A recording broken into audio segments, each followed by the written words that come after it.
guys, Ash here coming at you today in Raid Shadow Legends. Welcome to the video, guys. How are you all doing? I'm a little stressed out right now, not gonna lie. My child, where's the time go? I sound so old, and I am old.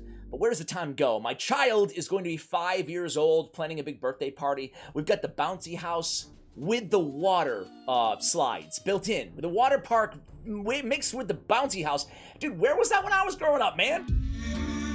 Anyway, guys, so busy planning for that, but I thought I'd take a break out and talk about a champion that really everybody in the game should have, because if there's one resource in this game that is very plentiful, it is mystery shards. Just keep opening mystery shards while you're farming your food and whatnot. Put out a video on the best methods to farm foods vis-a-vis mystery shards and brews in yesterday's video or the day before. Check that out in case you missed it. Especially new players should all get your hands on Shieldguard. However, really everybody should get their hands on Armiger and Shieldguard. Really the only uncommon champions that I think are a must-have for pretty much everybody. There's some other champions, Zephyr, Sniper, a couple others kind of come to mind who are uncommon, who can have utility, Sniper as well. But man, it's really all about, to me, it's all about Shieldguard and Armiger, because they can make a massive impact and difference and save you a lot of gems, save you a lot of resources as well. We're going to talk about why in today's video. It's been about a year and a half since we made a video on Shieldguard, and I went back and watched my old video, guys, and oddly enough, I was focusing a lot on Ice Golem's peak. 90% of the time, I have no idea what the I'm talking about. Yeah, sure, he's a great Ice Golem, champion, provided you're not going against the Magic Affinity on stage 25, but he can still be useful there as well. But, he can be great for Force Affinity, for Spirit Affinity, 19, 20, even 23 or 24 stage. But, I don't know why I spent so much time talking about him there. He can also solo Nightmare campaigns, so you can use him as a duo or solo, put him with Syl the Drakes or something like that, and you can easily clear Nightmare and make sure you get 3 stars in every single level, which you need 2 champions or fewer to accomplish. You can also use Shieldguard as your campaign farmer, okay? So just trying to cover all his use cases before we get to the most important one, why everybody should invest in this champion. But really quickly here, Shieldguard, obviously we're going to be utilizing food, and we can make this a little bit faster and more efficient by putting defense percentage boots on him if he is your campaign farmer. No reason not to go attack percentage or defense percentage, depending on what the damage scales from, given the champion that you have as a campaign farmer. No reason not to, forget the double negative, go with the defense percentage. He's going to hit a little bit harder, and the speed isn't going to matter that much as long as we're faster than Lord Shazar here. And I believe he has a 101 base speed. Either way, 23-second campaign farmer. Again, could definitely optimize that to get him around like 15 to 20-second range, but still serviceable, right? He can stand alongside the other starting champions inside the game. And hey, like I mentioned before, if you want to build Shieldguard in a defense percentage boots and you want to use your starter in a more, overall utility and put them in speed boots, it might make sense to go with Shieldguard as your campaign farmer as well. He can get the job done. Let's quickly review his kit. It's a pretty simple kit, but it's incredibly effective. This dude is he's a boss. I mean, he's a boss. He's an uncommon champion. Quick rant. Quick 20-second rant for you guys. Oh my God! Okay, it's happening. Everybody stay calm. What's the procedure, everyone? What's the procedure? Stay calm! Clarium! Clarium! Have you forgotten about common and uncommon champions? Have you forgotten about uncommon specifically champions? We have Armiger, we have Shieldguard, again, a couple others, but really no one worth mentioning. Give us a good uncommon champion. I mean, or maybe a rare or two while you're at it, right? I mean, I would love to see some more serviceable, even if it's a niche one little area. Sure, they're uncommons. They're not supposed to be great.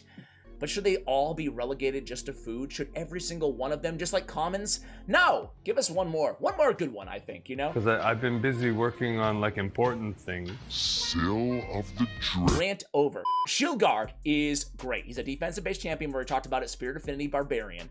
On his skills, on his A1, Uppercut. Attacks one enemy, has a 50% chance of placing decreased speed for 2 turns. Damage inflicted proportional to defense, okay? On his A2, decent multipliers. On his A2, 2-turn cooldown. Damage based on defense. It's an AoE attack. Fills his champion's turn meter by 20% on each critical hit. Whoa! So on a 2-turn cooldown, if we're landing 5 crits, we get 100% turn meter again. There we go. We go right back into another turn. And then he has removes 1 debuff from this champion at the start of each turn. Awesome. So we went with, I think this is probably the most common mastery build for Shieldguard. You can definitely make the case of going into several different directions with this champion. However, I think Helm Smasher is the way to go, right? Extra damage, especially against those waves, against other champions. Not going to help you out tremendously against bosses, but against other champions, dungeon waves, it's going to be very, very useful there and going to help you clear those a little bit faster. So if we were just going for campaign farmer, though, we would obviously want to build him with all of these. We have Wrathless Slain, damage increases by 5% for each dead ally. We'd probably want to pick up, you know, you could make an argument picking up Spirit Haste instead of Defense Tree and going for that extra speed as well for each dead ally. And also Ruthless Ambush is a good option. Increased damage by 8% for the first hit on every enemy. All right, so that's it, guys. A pretty simple kit to review here, right? How do I have him built today? Well, in lifesteal gear, right? And you can't see it on the thing. I don't know why.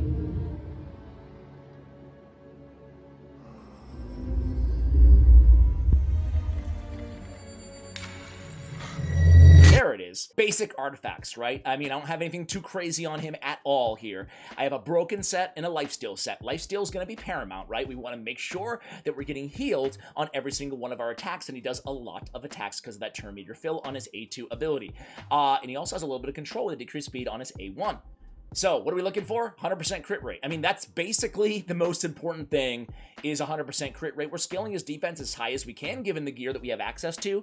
But for the most part, 100% crit rate and nothing else really even matters. We don't need accuracy on this champion. He's an easier champion to build comparatively. I don't think I even glyphed out half of this gear. Maybe I did. I don't know. Yeah, there we go. So defense on the chest, obviously. Let's add a glyph or two. Why not, right? Let's add a flat stat defense. That's going to be a difference maker. 5 defense. So forget it. Forget it. Guaranteed victories now. Not the best chest because, I mean, we got attack. Attack is totally useless on this champion. That's probably the reason why I didn't even bother upgrading for the final stat on the weapon. The weapon is only level 12 right now.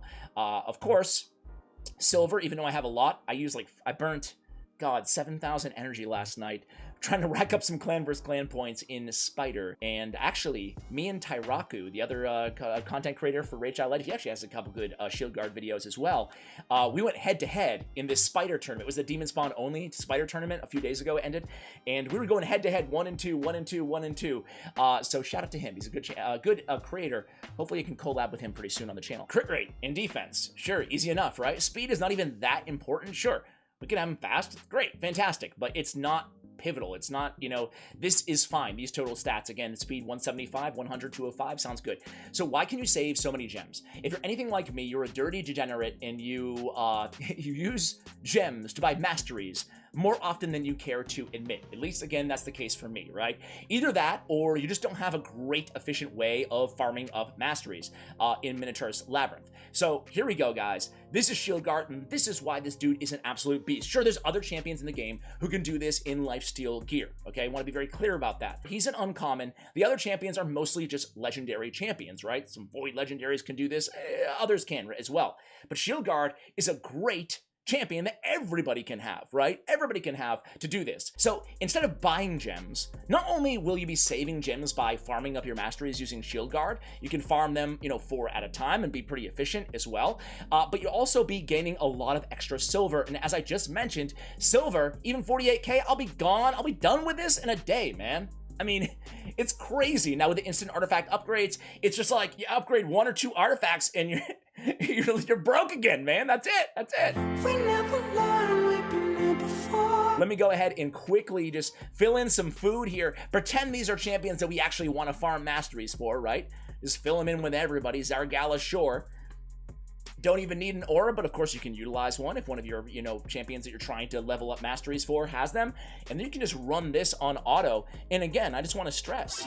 We gotta go now. Get on my back. What? I would rather die. Jump on my back. Nope, I'm gonna die. Put me down. Put me down. You're talking about all the extra rewards that we're getting. We're saving so many gems in aggregate over time by utilizing this strategy. Everybody should be doing this unless you absolutely just love throwing away gems and resources. If you're one of those people, then maybe you can skip. So he's gonna get low on health on the second wave. but of course he'll heal himself back up as soon as he gets an AoE attack. I think that looking at how low his health actually dropped out there, guys, I would probably, you know, build him with a little bit extra defense, a little bit extra, be a little bit more careful on the stats. I don't even know, I think I had crit damage on the amulet, which I think is fine, but make sure we have defense with defense substats, defense percentage substats, that is, on the ring as well. Once you get to the actual Minotaur, I mean, he's super easy, right? Super easy for a champion like Shieldguard. He's got it on lockdown. We kill the minions, quick work. I mean, look at how fast this is going, guys.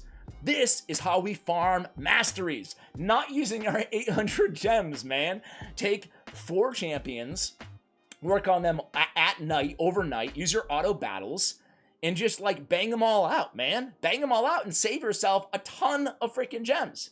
You know, 3,200 gems if you're going to just buy masteries for 4 champions. This is a strategy that everybody can employ and a fantastic champion to do so. So guys, I don't think we need to belabor the point here. I think we can make this video super, super short. Hopefully you all appreciated it. Shieldguard is a slept-on champion. He's a champion, again, who everybody in this game can get their hands on, and he can save you a ton and make you a ton at the same time in terms of gems and silver. Guys, thank you so much for watching, and as always, take care, guys.